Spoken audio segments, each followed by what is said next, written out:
नमस्कार, मैं आस्था कुकरेजा एक बार फिर आप सभी का आपके अपने मंच पढ़ लो इंडिया में बहुत बहुत स्वागत करती हूँ। तो बच्चों, आज एक नया दिन है, ना कि नया दिन है बल्कि आज से एक नए साल की शुरुआत हो रही है। तो सबसे पहले तो आप सभी को नए साल की बहुत बहुत शुभकामनाएं। नया साल आपके लिए खुशियों भरा हो, अच्छी सेहत लेकर आए और बहुत सारी आपकी जो विशेष हैं उनको पूरा करे। इसी के साथ हम आज की जो क्लास है हम वो शुरू करेंगे और एक नई उम्मीद के साथ शुरू करेंगे कि इस साल जो हमारी जो परीक्षा होनी है उसमें जो हमें नंबर लेने हैं बहुत अच्छे लेने हैं, बहुत अच्छे से पढ़ाई करनी है और अपने आने वाले जीवन में जितने भी गोल हैं उनको जो है हमें हासिल करना है। तो चलिए शुरू करते हैं। इसी के साथ हम अपना आज की कविता जिसका शीर्षक रहेगा भरत राम का प्रेम और जिसको रचा है तुलसीदास जी ने।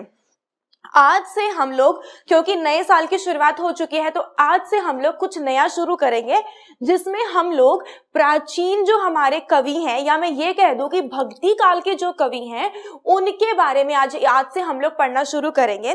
तो भक्ति काल के जो तुलसीदास जी कवि हैं वो बहुत ही ज्यादा प्रसिद्ध कवि माने जाते हैं।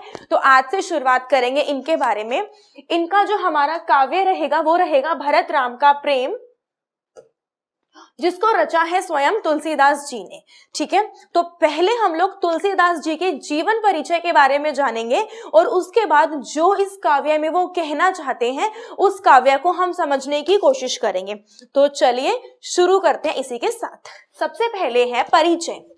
परिचय में वही है तुलसीदास जी का जन्म कब हुआ, तुलसीदास जी की मृत्यु कब हुई और साथ साथ तुलसीदास जी का जन्म कहाँ हुआ, इन सब चीजों के बारे में हम इसमें लिखेंगे। सबसे पहले है तुलसीदास जी का जन्म बांदा जिले के राजापुर गांव में हुआ था। बहुत जरूरी है। और इससे भी पहले इनका जन्म हुआ कब था? तुलसीदास जी का जन्म हुआ था 1532 में और उसके बाद इनकी मृत्यु हुई थी 1663 में। ये रहा। तो हमें जो है इसके बारे में पता होना चाहिए। ये भक्ति काल के कवि माने जाते हैं। जन्म हुआ बांदा जिले के राजापुर गांव में। कुछ विद्वान उनका जन्म स्थान सोरो एटा को भी मानते हैं। तो ना इनके बारे में ना थोड़ा सा एक जो भ्रम है ना वो हमें अक्सर देखने को मिल जाता है, क्योंकि ये बहुत पुराने कवि माने जाते हैं और बहुत ही प्रसिद्ध भी है। तो इनके बारे में थोड़ी सी देखने को मिलती है, लेकिन इन दोनों जगह का नाम इसमें अक्सर ले लिया जाता है। हालांकि उनके जन्म स्थान के बारे में कुछ विद्वानों के मतभेद भी है उनके मतभेद। तुलसीदास का बचपन जो है वो घोर कष्टों में बीता था।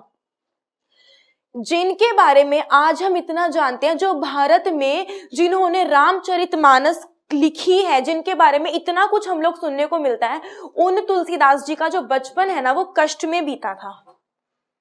बालपन में ही उनके माता पिता से उनका जो है बिछो, यानी कि वो बिछड़ गए थे और भिक्षाटन द्वारा वे अपना जीवन यापन करने को विवश हुए थे और उन्होंने अपने जीवन में भिक्षा मांगकर गुजारा किया।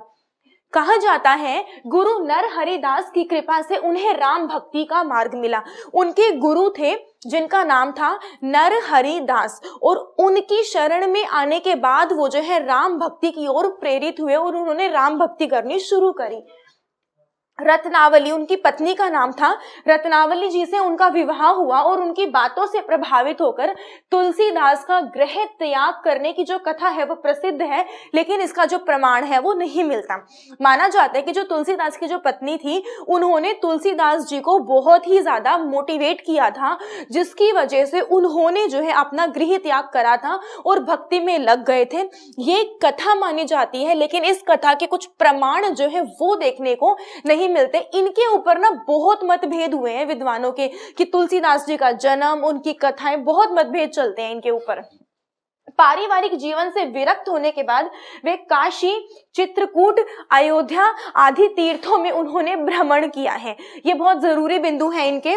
और सन 1574 में अयोध्या में उन्होंने रामचरितमानस की रचना प्रारंभ की। अयोध्या वह जगह जहां पर भगवान राम के जन्म से संबंधित जो कथाएं हैं वो जुड़ी हुई हैं।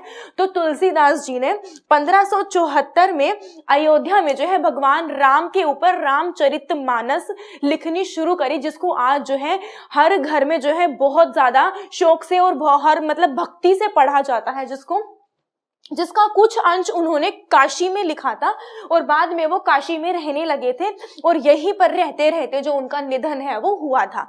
ये उनके जीवन का कुछ परिचय था, थोड़ा सा परिचय।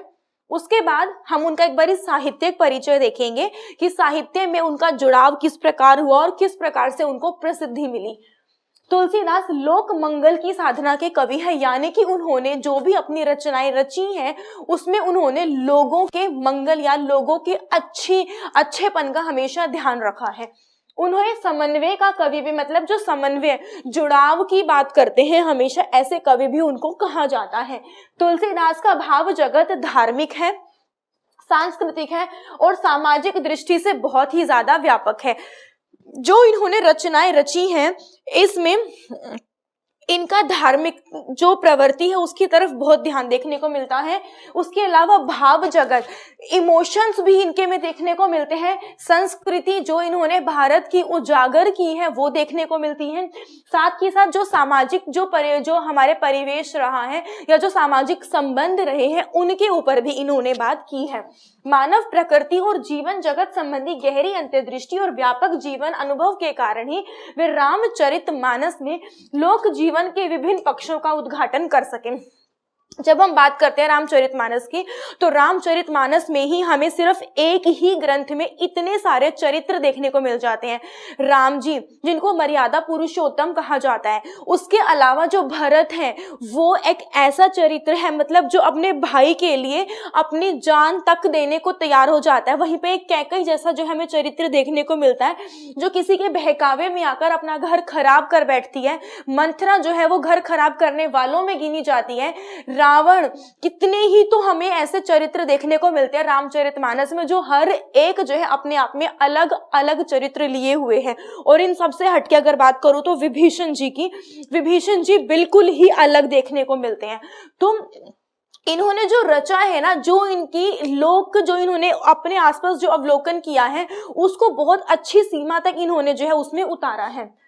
उसके बाद मानस में उनके हृदय की विशालता, भाव प्रसार की शक्ति और मर्म स्थलों की पहचान, मतलब जहां पे उनको लगता है ना कि यहाँ पे थोड़ा सा दुख भरा स्वर है या ये थोड़े से ऐसे जो टॉपिक है जो सेंसिटिव से हैं, उन चीजों को उन्होंने बहुत तरीके से उतारा है उसमें। और तुलसी को मानस में जिन प्रसंगों की अभिव्यक्ति का अवसर नहीं मिला, जिनको उन्होंने, मतलब ऐसी जो चीजें जो वो रामचरितमानस में नहीं रच पाए, नहीं उनको मौका मिला उसमें डालने का, उसके लिए उन्होंने अपनी अन्य कविताएं जो है उन्होंने रचनाएं करी, जैसे कि कवितावली। फिर उसके बाद उन्होंने एक और रचना करी अपनी गीतावली। जो चीजें वो रामचरितमानस में नहीं रच पाए उन चीजों को उन्होंने कवितावली और गीतावली जैसी जो रचनाएं हैं उनमें रच डाला। विनय पत्रिका में विनय और आत्मनिवेदन के पद हैं। जब एक और उनकी जो रचना है वो देखने को मिलती है विनय पत्रिका, उसमें विनय मतलब करुणा के भाव आपको देखने को मिल जाते हैं और आत्मनिवेदन, स्वयं से निवेदन करना, खुद से रिक्वेस्ट करना, ऐसी जो चीजें हैं आपको उसमें देखने को मिल जाती है। इस प्रकार तुलसी के काव्य में विश्व बोध और आत्मबोध का अद्वितीय समन्वय हुआ है। विश्व बोध यानी कि विश्व को समझना, बोध अर्थात समझना, अंडरस्टैंडिंग, और आत्मबोध यानी कि खुद को समझना, सेल्फ अंडरस्टैंडिंग। ये दो जो चीजें हैं ये आपको तुलसी के काव्यों में देखने को मिल जाती हैं। उसके बाद है इनकी भाषा शैली। तुलसीदास की रचनाओं में भाव सबसे पहले बहुत इंपॉर्टेंट है, इनके इमोशंस, फिर विचार, इनके व्यूज जो इन्होंने रखे हैं लोगों को लेकर। रामचरितमानस जब इन्होंने रचा तो राम जी को लेकर इनके क्या व्यूज थे वो। उसके बाद काव्य रूप, इन्होंने अपने काव्य का रूप किस प्रकार से दिया है, छंद विवेचन इन्होंने किस प्रकार से किया है, और भाषा की विविधता जो है इनके काव्यों में हमें अक्सर देखने को मिलती है। उसके बाद रामचरितमानस हिंदी का सर्वश्रेष्ठ महाकाव्य है। हमारे आधुनिक कवियों की काव्य आए हैं, हम उनकी बहुत सारी काव्य कृतियां छोटी छोटी पढ़ते हैं, लेकिन रामचरितमानस को महाकाव्य यानी कि काव्यों का काव्य कहा जाता है। तो इसकी प्रसिद्धि जो है बहुत, मतलब एक ना सिर्फ भारत में अपितु भारत से बाहर भी इसकी प्रसिद्धि आपको देखने को मिल जाती है। इसकी रचना मुख्यतः दोहा और चौपाई छंद में हुई है। बिल्कुल जो आप आज कविता पढ़ने जा रहे हैं, जो काव्य पढ़ने जा रहे हैं, भरत राम का प्रेम, उसकी जो रचना है, जो हम आज छंद पढ़ेंगे, वो दोहा और चौपाई छंद माने जाते हैं और उनकी रचना इन्हीं छंद में हुई है। इसकी जो इनकी जो भाषा है वो कौन सी है? अवधी भाषा है। तो ये बहुत इंपॉर्टेंट है, इसको आप बहुत अच्छे से करेंगे। इनकी भाषा जो है अक्सर पूछ ली जाती है, तो आपको इनकी भाषा के बारे में पता होना चाहिए। उसके बाद इनकी कुछ रचनाएं हैं। सबसे पहली इनकी रचना है गीतावली, अभी हमने उनके बारे में जाना, गीतावली। फिर उनकी एक और रचना है कृष्ण गीतावली, 2 रचनाएं हैं। उसके बाद उनकी रचना है विनय पत्रिका, अभी हमने विनय पत्रिका के बारे में भी पढ़ा। ये इनकी कुछ रचनाएं हैं। तो यहाँ पे दोहावली स्फुट दोहों का संकलन, इन्होंने जो है अपनी रचनाओं में दोहों का भी संकलन किया है और इनके दोहे बहुत ज्यादा सुनने में मन को एक होता है टच करते हैं। कवितावली कवित और सवैया छंद में रचित है। अब जो उनकी कवितावली रचना है वो कौन से छंद में रचित है? वो कवित और सवैया छंद में रचित है। जो हम आज पढ़ेंगे वो चौपाई और दोहा छंद में रचित है। तो इसीलिए हमें इन चीजों का बहुत ध्यान रखना है कि हमें किसी भी चीज को गलत नहीं करना, बस समझकर चलना है। उसके बाद ब्रज और अवधी दोनों ही भाषाओं पर तुलसी का असाधारण अधिकार था। यहाँ पर तुलसीदास जी की 2 भाषाएं बताई गई हैं, एक ब्रज भाषा, दूसरी अवधी भाषा। जो हम आज पढ़ने जा रहे हैं वो अवधी भाषा के ऊपर लिखी गई है। तुलसी कृत 12 कृतियां प्रमाणिक मानी जाती हैं, परंतु रामचरितमानस, कवितावली, गीतावली और विनय पत्रिका जो है उनको इन रचनाओं ने तुलसीदास जी को ख्याति प्रदान करवाई, यानी कि उनको प्रसिद्धि दिलवाई। जो फेम होती है उनको उनकी इन रचनाओं से जो देखने को मिलती है। ये तुलसीदास का जो है एक थोड़ा सा परिचय था।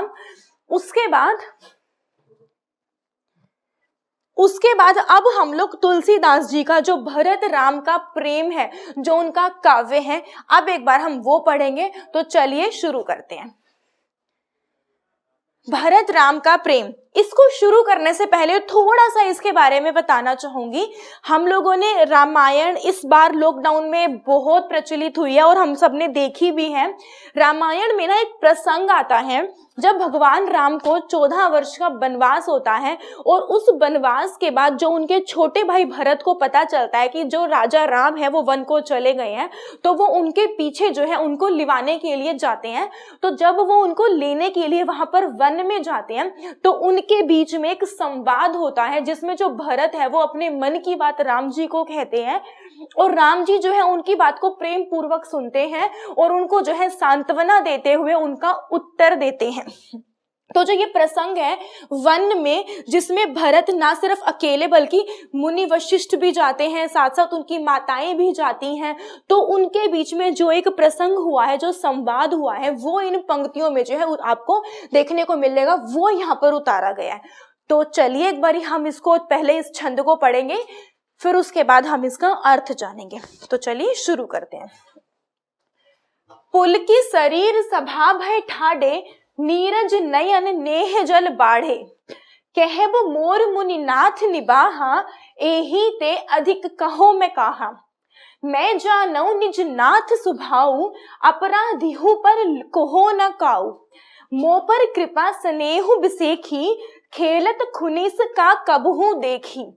शिशुपन ते परि हरेऊ न संगु, कबहू न कीन मोर मन भंगु। मैं प्रभु कृपा रीति जिये जे जो ही, हारेऊ खेल जितावही मोही।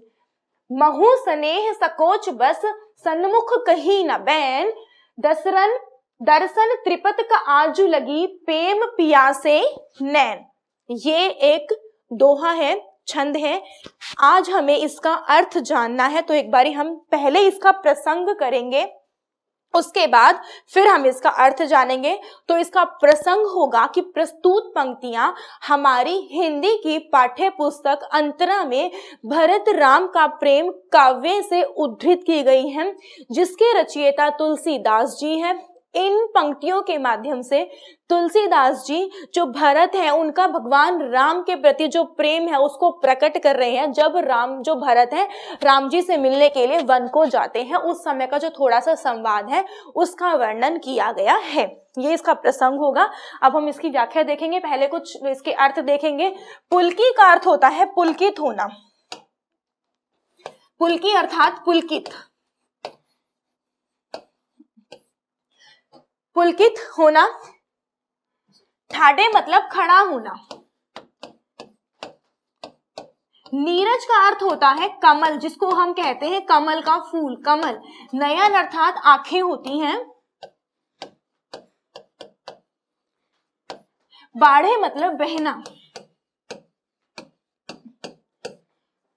हमें इनके अर्थ बहुत अच्छे से समझने हैं। अगर हम इनके अर्थ समझ जाएंगे तो हमें इनका भावार्थ करने में दिक्कत नहीं आएगी। उसके बाद मोर मतलब मेरा।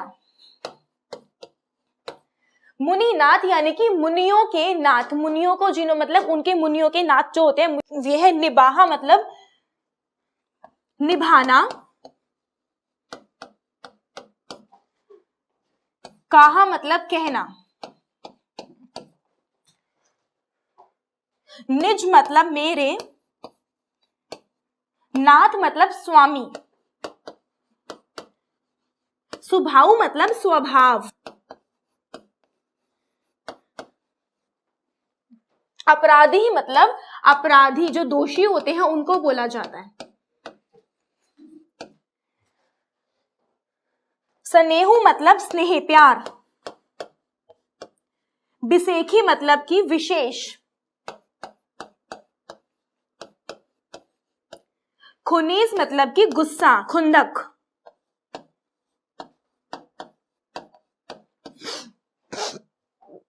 शिशुपन मतलब बालपन, जो बचपन जिसको बोलते हैं। संगु मतलब साथ। भंग करना मतलब कि तोड़ना। भंग करना यानी तोड़ना।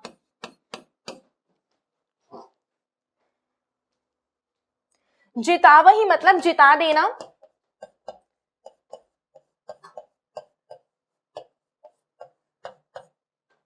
उसके बाद सकोच मतलब संकोच।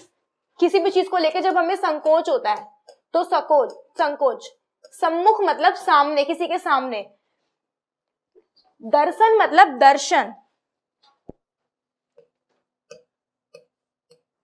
तृप्ति मतलब तृप्ति करना, मतलब कि एक सेटिस्फेक्शन मिल जाना, इसको ये बोलेंगे यहाँ पर। प्यासे मतलब कि प्यासे। प्रेम मतलब प्यार। ये हमारे कुछ इसके अर्थ थे जो इनके लिए समझने बहुत जरूरी है। अब एक बार हम इसका भावार्थ देखेंगे कि पुलकी शरीर स्वभाव ठाडे, नीरज नयन नेह जल बाड़े। यहाँ पर जो भरत जी हैं वो जो जब वो वन को जाते हैं तो उस समय वहां पर एक सभा लगी हुई होती है जिसमें राम जी होते हैं, सीता होती हैं और लक्ष्मण होते हैं, और साथ साथ जो है अयोध्या से जितने भी लोग उनके साथ जाते हैं वो सबके सब होते हैं, और उनकी एक सभा हो रही होती है। उस समय जो है पूरी की पूरी सभा में जो भरत हैं वो पुलकित होकर जो है खड़े होते हैं, और नीरज नयन नेह जल बाढ़े, और नीरज यानी कि अपने कमलों के समान नेत्रों में आंसू भरकर कहते हैं कि कहब मोर मुनि नाथ निबाहा, एहि ते अधिक कहो मैं काहम। कि जो कुछ मैं कहना चाहता था, कहब मोर, मैं कहना चाहता था, मुनिनाथ निबाहा, वो तो मेरे स्वामी ने, मुनिनाथ यानी कि मेरे स्वामी ने कह दिया, वो सब कुछ उन्होंने निभा दिया जो मेरे को करना था। एही ते अधिक कहो मैं काहम। एही मतलब इससे, ते अधिक मतलब अधिक, मैं और क्या कहूं, जो मुझे कहना था वो तो मेरे स्वामी ने कह दिया, अब इससे ज्यादा मैं और क्या कहूं। मैं जानऊ निज नाथ स्वभाव, मैं जानता हूं, निज मतलब मेरे, नाथ मतलब स्वामी, स्वभाव मतलब स्वभाव, मैं मेरे स्वामी के स्वभाव को, यानी कि स्वामी यानी कि यहाँ पे राम जी की बात हो रही है, और भरत कह रहे हैं कि मैं मेरे स्वामी यानी कि राम जी के स्वभाव को जानता हूं, अपराधी हूं पर कोहो ना काहूं। कोहो यानी कि क्रोध, गुस्सा, वो तो कभी अपराधी पर भी क्रोध नहीं करते हैं।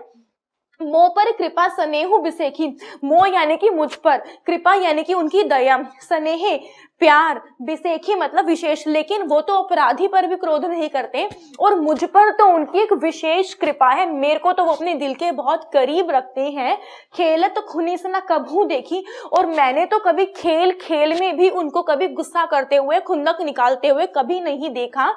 शिशुपन ते परि हरेऊ न संगू, और मैं तो बचपन में हमेशा ही उनके साथ रहा हूँ और बचपन से ही उन्होंने कभी जो है मुझ पर कोई या किसी पर भी कोई गुस्सा नहीं किया है।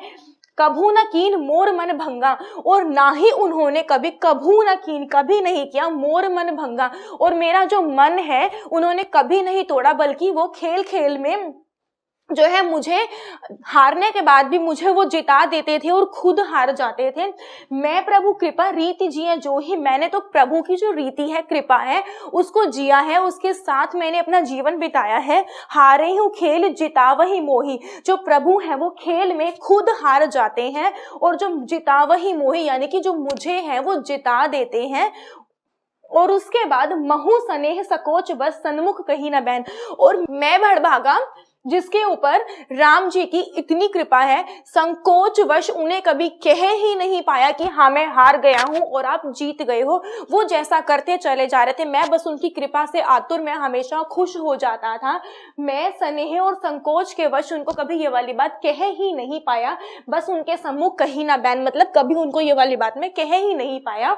दर्शन तृप्ति न आज लगी प्रेम प्यासे नैन, और उनके दर्शन, दर्शन यानी कि दर्शन, तृप्ति यानी कि तृष्णा जो होती है एक, जिसको सेटिस्फेक्शन कहते हैं, वो ना आजू लगी, आज भी मेरे को लगी हुई है। उनके दर्शनों के लिए जो मेरे ये नैन है ना, वो आज भी प्यासे हैं, प्रेम प्यासे नैन, बस उनका जो प्रेम है वो पाना चाहते हैं, उनके जो दास है वो बनकर रहना चाहते हैं और उनकी शरण में आना चाहते हैं। मेरे जो नैन है बस उनके साथ रहना चाहते हैं। तो ये हमारा पद्यांश था, जिस पद्यांश में भरत जी जो है अपने बड़े भाई जो राम जी हैं उनके प्रति जो अपना प्रेम है उसको प्रकट कर रहे हैं। तो यहाँ पर ये हमारा पद्यांश था। हम इसका जब विशेष करेंगे तो विशेष में हम सबसे पहले जो बहुत जरूरी चीज है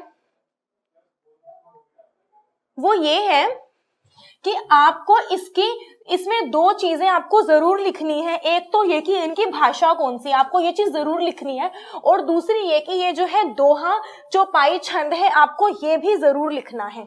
सबसे पहले इनकी जो भाषा है वो अवधी भाषा है, ये आपको जरूर लिखना है इनके विशेष में। नंबर 1 अवधी भाषा है, आपको ये चीज जरूर लिखनी है।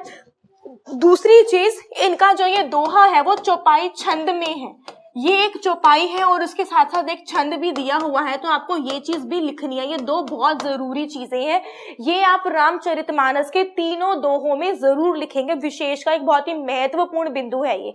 उसके बाद अब अगर हम इसका विशेष और देखें तो आप यहाँ पर देखेंगे शरीर सभा स वर्ण की आवृत्ति हो रही है, मोर मुनि नाथ म वर्ण की आवृत्ति हो रही है, निज नाथ न वर्ण की आवृत्ति हो रही है, नीरज नयन नेह फिर यहाँ पर न वर्ण की आवृत्ति हो रही है। तो यहाँ पर जो है इन वर्णों की आवृत्ति के कारण, किस वर्ण की, यहाँ पर स वर्ण म वर्ण न वर्ण फिर से न वर्ण, इनकी आवृत्ति के कारण यहाँ पर आपको अनुप्रास अलंकार देखने को मिल जाता है। और एक और बहुत जरूरी चीज जो है इसके अंदर है, इसमें क्योंकि जो भरत जी हैं वो अपने भाई के प्रति प्रेम प्रकट कर रहे हैं, तो इसमें एक रस प्रयोग हुआ है जिस रस का नाम है शांत रस। तो आप यहाँ पर जो ये चीज लिखेंगे वो जरूर लिखेंगे, शांत रस का प्रयोग हुआ है यहाँ पर, तभी जो आपकी व्याख्या है वो बहुत सही तरीके से संपन्न होगी।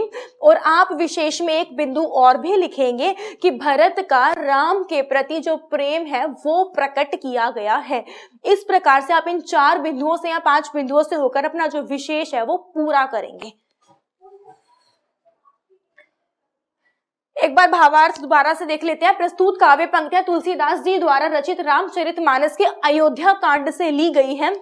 इन पंक्तियों में भरत अपने भाई श्री राम जी को मनाकर अयोध्या वापस लाने के लिए वनवास की ओर जाते हैं, और वनवास पहुंचते ही भरत अपने भाई श्री राम को वशिष्ठ मुनि के साथ एक सभा में देखते हैं, और सभा में पहुंचते ही वशिष्ठ मुनि भरत को वहां आने का कारण पूछते हैं, और भरत वहां भावुक थे और कमल जैसे नेत्रों से अश्रु बहा रहे थे। भरत कहते हैं मैं जो कहने वाला था वो तो मुनिवर ने पहले ही कह दिया है, अब मैं और क्या कहूं। फिर भरत कहते हैं कि मेरे भ्राता, भ्राता यानी कि भाई, और भाई भी कौन से, बड़े भाई, श्री राम के स्वभाव को मैं जानता हूँ। श्री राम गलती करने वालों को भी गलती से नहीं डांटते। इनके अंदर इतना स्नेह है कि उस स्नेह की तुलना किसी से भी नहीं की जा सकती है। फिर भरत कहते हैं कि मैं बचपन में अपने भ्राता श्री राम के साथ खेल चुका हूँ। मेरा बचपन मेरे भ्राता श्री राम के साथ बीता है। खेल में भी वो तो कभी किसी को गुस्सा नहीं करते हैं। बचपन में मैं अपने भाई श्री राम का साथ जो है कभी नहीं छोड़ता था, और श्री राम भी मेरा साथ कभी नहीं छोड़ते थे, ना ही उन्होंने कभी मेरा जो दिल है वो तोड़ा है। भरत कहते हैं जब मैं बचपन में खेल में हार जाता था तब प्रभु श्री राम मेरी हार को जीत में परिवर्तित कर देते थे, अर्थात उनकी मुझ पर जो है वो विशेष कृपा है। यहाँ पर ये हमारा विशेष रूपक अलंकार अवधि भाषा करुण रस का जो प्रयोग है वो हुआ है। अगला देखेंगे अब, विधि न सकेऊ सही मोर दुलारा, नीच बीच जननी मिया पारा, यही कहत मोहि आजू न शोभा, अपनी समुझी साधु सची को भा, मातु मंदिर में साधु सुचाली, उर अस आनत कोटि कुचाली, फरई की कोदेव बाली सुसाली, मुक्ता प्रसव की संबुक काली, सपने हूँ दो सक लेसु न काहू, मोर अभाग उतति अवगाहू, बिनु समझे निज अघ परिपाकू, जा रही हूँ जाए जननी कही काकू, हृदय हेरी हारेऊ सब ओरा, एक ही भांति भले हूँ मर मोरा, गुर गोसाई साहिब सिय रामू, लागत मोहि नीक परिणामू, साधु समा गुर प्रभु निकट कहूं, सुथल सती भाऊ, प्रेम प्रपंचों की झूठ फुर जाने ही मुनि रघुराऊ। ये हमारा अगला पद है। अब हम इस पद का अर्थ जानेंगे। पहले प्रसंग करेंगे कि प्रस्तुत पंक्तियां हमारी हिंदी की पाठ्य पुस्तक अंतरा में भरत राम का प्रेम नामक काव्य से उद्धृत की गई हैं, जिसके रचयिता तुलसीदास जी हैं। इन काव्यों के माध्यम से तुलसीदास जी जो है भरत के जो है उस भावपूर्ण और अश्रुपूर्ण हृदय की बात कर रहे हैं, जिस हृदय से जो भरत है वो राम जी को लेने के लिए वन में गए थे, और उनकी जो वेदना है वो प्रकट हो रही है। इसमें हम ये करेंगे और उसके बाद फिर हम इसका अर्थ वो करेंगे। विधि मतलब भाग्य, विधि का अर्थ होता है भाग्य। मोर मतलब मेरा, मोर अर्थात मेरा। दुलारा मतलब प्यारा। जननी मतलब माता। यही कहत मोहि आजू न शोभा, शोभा करना मतलब शोभा देना, कोई चीज अच्छी लगना। अपनी समझू साधी सुचि को भा, कि अपने आप को साधु समझना और दूसरे को जो है कुचाल समझना या कुरूप समझना, ये मुझे शोभा नहीं देता। मातु मंदिर में साधु सुचाली, और मतलब होता है दिल, हृदय। कोटि कुचाली, कुचाली मतलब कि जो अच्छा नहीं होता, जिसको जो बुरे कर्म करता है, बुरे कर्मों वाले को कुचाली बोला जाता है। उसके बाद फरई की कोदेव, कोदेव होता है ना मोटा जो धान होता है ना, जब मोटा मोटा चावल उगता है तो जो वो मोटा धान होता है उसको कोदेव बोला जाता है। और बाली होती है उस जो चावलों की जो बाली, जो उसके सिट्टे होते हैं, उसको बोला जाता है।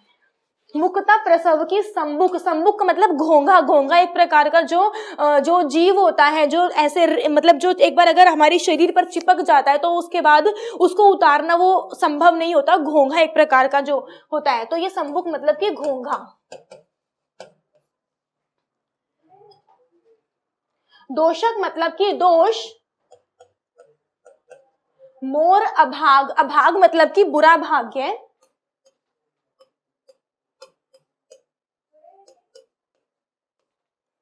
परिणामु यानी कि परिणाम।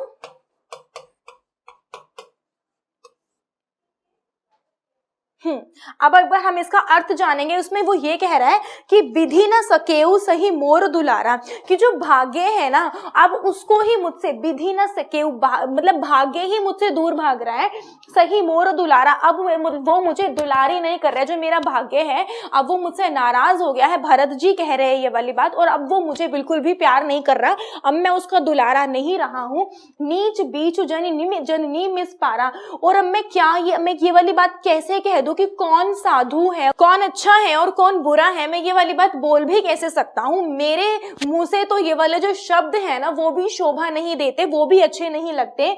यही कहत मोहि आजू ना शोभा, और ये मुझे आज कहते हुए बिल्कुल भी शोभा नहीं दे रहा है। अपनी समझू साधी सुचि को भा, कि अपने आप को साधु समझना और दूसरे को जो है बुरा समझना। मातु मंदिर में साधु सुचालू, मैं कैसे कह दूं कि मेरी जो माँ है वो उस बुरे कर्म करती है और मैं साधु हूं, मैं अच्छा हूं, मैं ये वाली बात कैसे कह दूं। और अस आनत कोटि कुचाली, कि उनका जो दिल है, उनके दिल में जो है एक मैल भरा हुआ है, उनके दिल में कालश भरी हुई है, मैं ये वाली बात कैसे कह दूं और मैं अच्छा हूं। तो यहाँ पर वो बात कर रहे हैं अपनी और अपनी माता की, कि उनकी माता कैकेयी ने जो है राम को 14 वर्ष का वनवास दिया था। तो यहाँ पर उनकी बात हो रही है। फरई की कौदव बाली सुसाली मुक्ता प्रसव की सम्मुख काली, वो ये बोल रहा है कि जो मोटा जो धान होता है, जो मोटा चावल होता है, एक उदाहरण देते हुए कहते हैं कि मोटे चावल में से क्या कभी अच्छी किस्म की धान जो होती है जो वो कभी उग सकती है, या फिर जो घोंगे के जो काले घोंगे होते हैं जो समुद्र के किनारे बहुत पाए जाते हैं, उन काले घोंगों में से क्या एक अच्छे प्रकार का जो मोती है, यहाँ पे मुक्ता का अर्थ है मोती, क्या एक अच्छे प्रकार का जो मोती है क्या वो कभी निकल सकता है। यहाँ पर एक उदाहरण देते हुए कहते हैं। तो ये उदाहरण देने का तात्पर्य ये था कि उनकी जो माता है मतलब वो भी कैसे अच्छी, कुछ इस प्रकार से इसका जो उदाहरण है वो दिया गया है। सपने हूँ दोषक लेसु ना कहूँ, वो कहते हैं कि मैं तो सपने में भी जो है उनको दोष नहीं दे सकता। मोर अभाग उतति अवगाहू, ये तो मेरे ही बुरे भाग्य हैं कि मेरे बुरे भाग्य ने मेरे साथ ये सब रचा है। बिन समझे निज अज परिपाकू, और मैंने जो है बिना कुछ समझे बिना कुछ सोचे उनको जो है इतना कुछ कह दिया है, जो भी मेरे मन में आया उनको, यानी कि अपनी माता कैकेयी को जो भी मेरे मन में आया मैंने वो बोल दिया। जा रहे हो जाए जननी कहू काकू, और मैंने अपनी माता को कुछ इतने जले कटे शब्द जाकर जो बोले हैं एक बार भी नहीं सोचा और बस मैंने उनको कह दिए हैं। हृदय हेरी हारे हूं सब हो रहा, अब तो मैंने अपने जब मैं आसपास देखता हूं तो मैं अपना जो हृदय है मैं वो भी हार चुका हूं, अब मेरे अंदर बिल्कुल भी ताकत नहीं बची है। हृदय हार, जब मैं अपने चारों ओर देखता हूं तो मैं अपना हृदय भी हार चुका हूं। एक ही भांति भले हो भल मोरा, अब जो है मुझे मेरी भलाई के जो साधन है कि मेरा भला किससे हो मुझे वो भी नजर नहीं आता। एक ही भांति भले ही मतलब भलाई, भल मोरा मतलब मेरी भलाई के जो साधन है वो मुझे नहीं नजर आते हैं। गुरु गोसाई साहिब सिया रामू, अब यहाँ पर वो कहते हैं कि जो गुरु गोसाई अपने भगवान राम के लिए बोलते हैं कि जो गुरु गोसाई है भगवान जी हैं, अब वो ही राम मेरे जो है अब मुझे तारेंगे। लागत मोहि नीक परिणामू, और मुझे अब ऐसा लगता है कि उन्हीं के दर्शनों से और उन्हीं के जो है अच्छे कर्मों से अब मेरे लिए कुछ अच्छे परिणाम जो है वो निकल कर आएंगे। उसके बाद साधु समा गुरु प्रभु निकट कहूँ सुथल सती भाऊ, अब वो कहते हैं कि मैं साधु गुरु और प्रभु उन सबके निकट, ये वाली बात उनके सबके सामने जाकर मैं ये वाली बात कह रहा हूँ। प्रेम प्रपंचों की झूठ फिर जान ही मुनि रघुराहू, कि आप कह दो कि मैं प्रेम कर रहा हूँ या मैं प्रपंच कर रहा हूँ। प्रपंच मतलब कि जो है किसी को धोखा देना। मैं झूठ बोल रहा हूँ या मैं सच बोल रहा हूँ, आपको मैं सबके सामने ये वाली बात कह रहा हूँ, आपको जो ठीक लगे आप मुझे वो वाली बात कह दो। यहाँ पे भरत जी का ये प्रसंग है। उसके बाद हम इसका विशेष लिखेंगे। चौपाई छंद है, अवधि भाषा का प्रयोग हुआ है, जो करुणा रस है उसका इस्तेमाल हुआ है, साथ ही साथ जो है अलंकृत भाषा का प्रयोग हुआ है। हृदय हेरी हारेऊ में अनुप्रास अलंकार है, और यहाँ पे जो है रूपक अलंकार का भी इस्तेमाल आपको देखने को मिल जाएगा। जा रही जाए जननी में आपको जो है अनुप्रास अलंकार है, काही काकों में अनुप्रास अलंकार है, भांति भले ही में अनुप्रास अलंकार मिल जाएगा, साहिब सिया में अनुप्रास अलंकार है, गुरु गोसाई में अनुप्रास अलंकार है। तो आपको इस प्रकार से अलंकृत भाषा देखने को मिल जाएगी। रूपक अलंकार का प्रयोग है, और इस प्रकार से अब अपना विशेष पूरा करेंगे। अगला है भूपति मरण प्रेम पनु राखारी, जननी कुमति जगतू सबु साखी, देखी न जाहि बिकल महतारी, जरहि दुसह जरपुर नर नारी, मही सकल अनरथ कर मूला, सो सैन्य समुझी सिया सब सूला, सुनि बन गवनु कीन रघुनाथा, करी मुनि बेश लखन सिय साथा, बिन पानहीन पय देहि पाए, संकरु साखी रहेऊ एहि घाये, बहुरी निहारे निषाद सनेहु, कुलिस कठिन उर भयउ न बेहु, अब सबु आखिन देखूं आई, जियत जीव जड़ सभी सहाई, जिनहि निरखी मग सांपनी बीछी, तजहि विषम विषु तापस तीछी, तेई रघुनंदन लखनु सिय, अनहित लागे जाहि, तासु तनय तजी दुसह देई, सहावई काहि। ये हमारा अगला पद्यांश है, इसका देखेंगे। पहले प्रसंग करेंगे कि प्रस्तुत पंक्तियां हमारी हिंदी की पाठ्य पुस्तक अंतरा में भरत राम का प्रेम नामक काव्य संग्रह से उद्धृत की गई हैं, जिसके रचयिता तुलसीदास जी हैं। इन पंक्तियों के माध्यम से तुलसीदास जी जो है भगत के जो भरत हैं उनके मन की व्यथा का वर्णन कर रहे हैं। उसके बाद हम इसका अर्थ करेंगे। भूपति का मतलब होता है राजा, प्रेम मतलब प्रेम प्यार, पनु मतलब कि प्रण, जो हम प्रण लेते हैं, जननी मतलब माता, कुमति मतलब कि जिसको बोलते हैं हम बुरी बुद्धि, कुमति मतलब बुरी बुद्धि,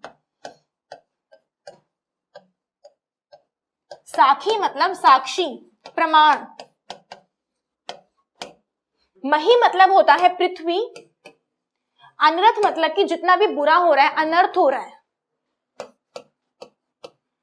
मूला मतलब कि मूल यानी कि जड़, मैंने पैदा की है, सोसनी समुझी सिए सब सूला, सुनिवन गवनु, वन वन मतलब वन, गवनु मतलब जाना, करी मुनि बेश लखन सिए साथा।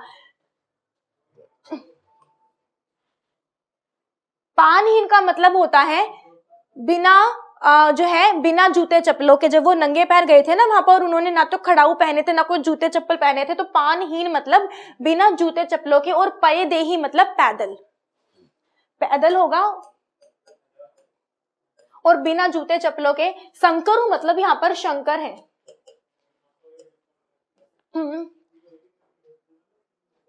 निषाद ना उनका एक निषाद राज नाम का भगवान राम का एक मित्र कहा जाता है, यहाँ पर उसकी बात हो रही है। तो ये निषाद यानी कि उनका जो मित्र निषाद राज है वो, और निहारी मतलब देखना या निहारना उनको। कुलिस मतलब कठोर, और मतलब हृदय, बेहू मतलब भेदना या तोड़ना मतलब टूटना, आखिर मतलब आंखें, मग मतलब मार्ग यानी रास्ता, सांपनी मतलब सांप, बीछी मतलब बिच्छू, तजना मतलब त्याग देना, विषु मतलब विष, विष मतलब जिसको हम जहर कहते हैं वो विष। तो ये हमारा एक पद्यांश है। एक बार हम इसका अर्थ जानेंगे कि भूपति मरण प्रेम पनुखारी की, जो भूपति यानी कि अब यहाँ पर बात कर रहे हैं भरत जी दशरथ की, दशरथ जो उनके राजा थे उनकी बात हो रही है कि जो राजा है उनके मरने से, जो मरण यानी कि मर गए, जो भरत जो है वो वन में तब आए थे जब दशरथ जो है वो मर गए थे, उसके बाद आए थे वो। तो भूपति के मरने के बाद प्रेम पनुखारी, वो कहते हैं कि जो राजा जो मरे हैं ना उन्होंने मेरे प्रेम के प्रण की रक्षा करी है राजा जी ने। और जननी कुमति जगत सब साखी, और जो जननी है उनकी जो बुद्धि है वो हर ली गई थी, इसका जो साक्षी है वो तो पूरा का पूरा संसार है। जननी कुमति जगतु सब साखी, इसका तो साक्षी पूरा का पूरा संसार है। देखी न जाहि बिकल में है तारी, जरहि दुसह जर पुर नर नारी, कि जिस तरीके से जो राम जी जो हैं वो अयोध्या से वन को गए हैं, जरही दुसह, वो तो जो अयोध्या में रहने वाले जितने नर नारी हैं वो भी ये चीज नहीं देख पाए थे, उनके लिए भी इसको जो है सहना बहुत ही कठिन हो गया था। मही सकल अनरथ कर मूला, तो भरत बाद में बोलते हैं कि जो ये सब कुछ हुआ है, चाहे वो भूपति जो है वो मरे हैं यानी कि दशरथ जी मरे हैं, और उसके अलावा जो राम जी को अयोध्या जाना पड़ा है, कैकई की बुद्धि हरी है, वो सबका सब उन सब जो अनर्थ हुए हैं उन सब का मूल यानी कि उन सब की जड़ मैं हूं। अब भरत जो है वो खुद को इल्जाम दे रहे हैं, सो सनी समुझी सही सब सूला, और जिसकी वजह से ये सब हुआ है, अब आपको समझो कि ये सब मेरी वजह से हुआ है। इन सब का जो षड्यंत्र है, जो भी चीजें हुई हैं, उस सबका जो भाग्य है, जो भागिन है वो मैं हूँ। सुनी बन गवनु कीन रघुनाथा करी मुनि, और ये सब सुनकर राम जी को एक बार बोला गया था कि वन को जाना है, और उन्होंने बस इस चीज को सुना एक बार सुन के, और वो चले गए। कहाँ चले गए? वन को चले गए। रघुनाथ किस किस के साथ? मुनि का वेश धारण करके। मुनि का वेश, मुनि वेश यानी कि मुनि जो वो गए थे उसमें वन में, मुनि का वेश धारण करके गए थे। तो धारण किया, किसके साथ गए थे? लखन यानी कि उनके छोटे भाई लक्ष्मण, और सिया यानी कि जो उनकी भार्या थी, सिया उनकी पत्नी, उनके साथ जो है वो वन को चले गए। एक बार में सिर्फ सुन के, बिन पान ही मतलब कि बिना किसी जूते चप्पल के पैदल जो है वो वन को चले गए। शंकरु साकी रहे एह गाय, और शंकर जी जो है ना, जो भगवान शंकर हैं, वो इस चीज के साक्षी हैं, उन्होंने इस चीज को साक्षात देखा है। बहुरी निहारी निषाद सनेहु, अब वो बात कर रहे हैं जो राम जी के मित्र रहे हैं निषाद राज, उन्होंने जो उनकी वन के जाते समय सेवा करी थी उसकी, कि जो निषाद राज है, मैं तो उनको निहार रहा हूं कि वो उन्होंने जिस तरीके से राम जी को प्यार दिया है। कुलिस कठिन उर भयो न बेहू, उसको देखकर भी जो मेरा जो कठिन, जो मेरा कठोर हृदय है, वो भेदा नहीं, वो टूटा नहीं। क्यों नहीं? उसके साथ कुछ ऐसा हो गया। अब सबू आंखें ने देखूं आई, अब तो मतलब ये सब देख देख कर जो मेरी आंखें हैं वो थकने लगी हैं।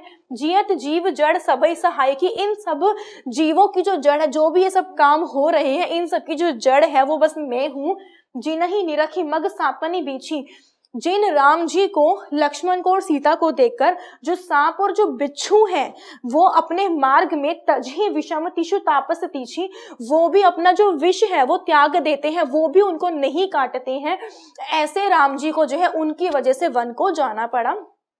ते रघुनंदन लखनु सिया अनहित लागे जाही, तासु तनय तजी दुसै देहु सहावै काई, कि भाई इस प्रकार से जो राम जी का वन में जाने का जो वो एक जो दुख है वो उनका यहाँ पर प्रकट हो रहा है। जो राम जी लक्ष्मण और सीता के साथ जो वन में जो तकलीफों को भोग रहे हैं, उनको वो सब चीजों को देख देख कर जो है वो बुरा लग रहा है। यहाँ पर ये हमारा एक और पद्यांश था। इस पद्यांश का अगर हम विशेष देखेंगे तो हम करेंगे कि भरत जी की मनोदशा का वर्णन हुआ है। नंबर 2 दोहा चौपाई छंद है।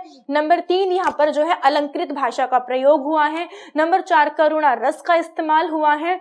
और यहाँ पर अगर आप देखें तो अवधि भाषा का प्रयोग हुआ है। विशेष में ये 5 बिंदु आप जरूर डालेंगे, तभी आपका जो विशेष है वो पूरा होगा। यहाँ पर हमने अपने तीनों पद्यांश किए हैं। तीनों पद्यांशों में जो व्याख्या है वो बहुत जरूरी है, और आप व्याख्या तभी इसके समझ पाएंगे जब आपको इनके अर्थ जो है वो बहुत अच्छे से पता होंगे। तो इनके अर्थ बहुत अच्छे से करने हैं तभी व्याख्या होगी। एक बार अब हम इनके प्रश्नों पर बात करेंगे, तो चलिए शुरू करते हैं। इनके प्रश्न है, प्रश्न नंबर 1, हारे हु खेल जितावहि मोहि, भरत के इस कथन का क्या आशय है? इस कथन के माध्यम से भरत जी कहना चाहते हैं कि जो भगवान राम है, जब वो छोटेपन में, जब वो सारे के सारे भाई आपस में खेलते थे, तो खेल खेल में जो राम जी है वो भरत के हारने पर भी उसको जो है वो जिता देते थे। मेरे जो प्रभु हैं वो ऐसे हैं। इस पंक्ति के माध्यम से भरत जी ये कहना चाह रहे हैं। अगला है, मैं जानऊ नित नाथ स्वभाव में राम के स्वभाव की किन विशेषताओं का वर्णन किया गया है? इसमें वो कहना चाह रहे हैं कि मैं मेरे नाथ यानी कि मैं मेरे स्वामी के स्वभाव को जानता हूं। कौन जानता है? भरत। इसमें कौन कौन सी विशेषताएं कि वो बहुत करुणा हृदय वाले हैं। दूसरा, वो तो कभी अपराधी को भी दंड नहीं देते हैं, तो वो अपने भाई को दंड क्यों देंगे? उन्होंने जो है, राम दयालु हैं, स्नेही व्यक्ति हैं। उन्होंने बाल्यकाल से ही भरत पर हमेशा स्नेह और दया की वर्षा की है। भरत राम के जो है प्रिय अनुज थे। अनुज यानी कि छोटे भाई को बोला जाता है, और अग्रज जो है वो बड़े भाई को बोला जाता है। तो भरत अनुज थे। उन्होंने सदैव भरत के हित के लिए कार्य किया है, और खेल में भी कभी उन्होंने जो है अपने भाई को जो है कभी हारने नहीं दिया। खुद हार जाते थे और भरत को जिता देते थे। अगला है, भरत का आत्म परिताप उनके चरित्र के किस उज्जवल पक्ष की ओर संकेत करता है? आत्म परिताप मतलब कि खुद को दोषी देना हुआ उनके जीवन में। कुछ ऐसा था कि उनकी माता ने भरत को राज्य अभिषेक कराने के लिए उनके बड़े भाई को जो है वन में भेज दिया था, जिस बात का भरत को बहुत ही ज्यादा दुख होता है, और वो इस बात का आत्म परिताप करते हैं। खुद को इस बात का दोष देते हैं कि सब कुछ उनकी वजह से ही हुआ है, वो ही सारे के सारे अनर्थ जो भी हुए हैं उनकी जड़ है, और उनके जो राम को जो वन जाना पड़ा है वो उनकी वजह से ही जाना पड़ा है। तो इस सब में वो अपने दुख को जो है वो प्रकट कर रहे हैं। अगला है, राम के प्रति अपने श्रद्धा भाव को भरत किस प्रकार व्यक्त करते हैं, स्पष्ट कीजिए। जो भरत है ना, वो राम से बहुत ही ज्यादा प्यार करते हैं और वो खुद को अपने बड़े भाई का अनुचर यानी कि उनका जो सेवक है वो मानते हैं और उन्हें भगवान की तरह उनकी पूजा करते हैं। और जब वो उनके सामने मिलकर जाते हैं तो उनके सामने वो खड़े होकर उनसे बात करते हैं और उनके सामने बैठकर वो फूले नहीं समाते यानी कि बहुत खुश होते हैं। और उनके मिलने पर उनकी जो आंखें हैं उसमें आंसू आ जाते हैं और अपनी आंखों में आंसू लिए हुए वो उनसे अपने मन की बात को कहते हैं। मही सकल अनरथ कर मूला पंक्ति द्वारा भरत के विचार भावों का स्पष्टीकरण कीजिए।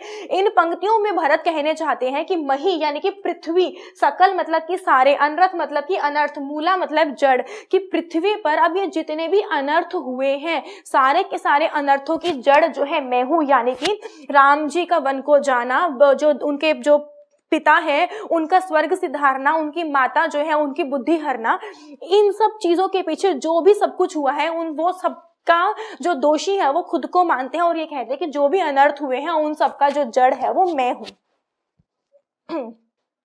अगला है, फरई की कोदव बाली सुसाली मुक्ता प्रसव की संबुक काली पंक्ति में छिपे भाव और शिल्प सौंदर्य को स्पष्ट कीजिए। हमें ये पंक्ति दी गई है जिसमें हमें भाव सौंदर्य भी लिखना है और हमें शिल्प सौंदर्य भी लिखना है। भाव सौंदर्य में हम इसका अर्थ लिखेंगे और शिल्प सौंदर्य में हम इसका विशेष यानी कि इसकी भाषा लिखेंगे। तो हमें इन चीजों का ध्यान रखना है कि प्रश्न पूछा क्या जा रहा है, भाव पूछा जा रहा है तो हम सिर्फ भाव लिखेंगे। अगर हमसे शिल्प सौंदर्य पूछ लिया जाता है तो हम उसकी भाषा लिखेंगे और अगर हमसे काव्य सौंदर्य पूछ लिया जाता है तो हम उसका जो अर्थ है यानी कि हम उसकी जो भाषा है, जो शिल्प सौंदर्य है हम वो भी लिखेंगे और साथ में जो भाव सौंदर्य है हम वो भी लिखेंगे। प्रश्न को ध्यान से पढ़कर ही उसका उत्तर देना है। फरई की कोदव, कोदव होता है मोटा धान, जो मोटा चावल होता है वो, बाली जो चावलों का जो बाली होती है वो, मुक्ता मतलब मोती, संबुक मतलब घोंघा। तो इसका भाव होगा, वो यहाँ पर उदाहरण देते हुए कहते हैं कि जो मोटा जो धान है, जो मोटा चावल है, अगर हम कुछ इस प्रकार की चावलों की किस्म का जो बीज लेकर है जिससे मोटा अनाज उगता है तो उस चावलों से कभी भी उत्तम किस्म का अनाज जो है वो नहीं उगता। मोटे चावल को उत्तम किस्म का चावल नहीं माना जाता, तो मोटे चावल से कभी अच्छी किस्म का चावल नहीं उगता। इसी प्रकार से जो घोंघा है, जब आप समुद्र किनारे घूमने जाते हैं तो वहां आपको घोंघा देखने को मिलता है, वो मोती जैसा कुछ उसका होता है। तो जब आप उसको छूते हैं ना तो लगता है कि वो मोती है, लेकिन उसमें वो बोलते हैं कि जो काला जो घोंघा है ना उसके अंदर से जो मोती होती है ना वो मोती भी उत्तम किस्म का नहीं होता।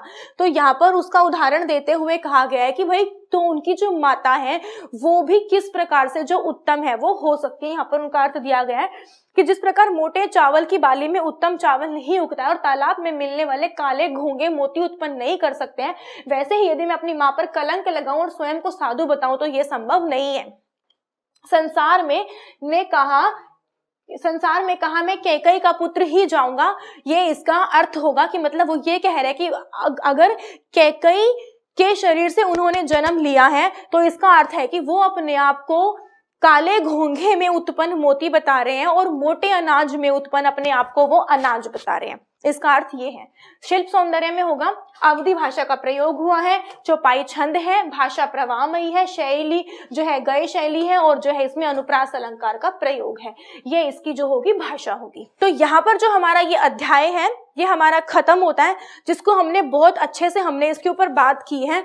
उम्मीद करती हूँ कि आप जब इसको पढ़ने बैठेंगे तो आप इनके शब्दों की अर्थ बहुत अच्छे से करेंगे ताकि आपको इनका भावार्थ करने में बिल्कुल भी दिक्कत ना आए।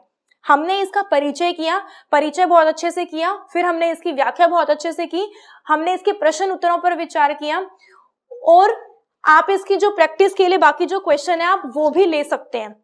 तो यहाँ पर हमारी जो आज की क्लास है वो खत्म होती है। उम्मीद करती हूँ कि आपको समझ में आया होगा और आप घर पर जो है पढ़ रहे होंगे।